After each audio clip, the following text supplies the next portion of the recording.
বাবা, দেখো আমি নতুন কাপড় এনেছি। এইটা কোন ধরনের কাপড় হলো? যাও, আমি যেটা এনেছি ওইটা পরো। বাবা,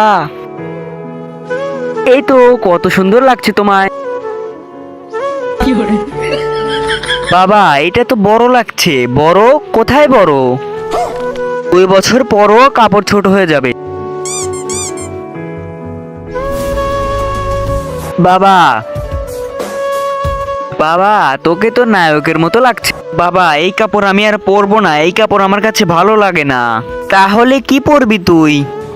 দাঁড়াও, আপনি দুধ খেতে ভালোবাসেন না মদ খেতে ভালোবাসেন? যদি দুধ খেতে ভালোবাসেন তাহলে ভিডিওটিতে লাইক করে চ্যানেলটি সাবস্ক্রাইব করবেন।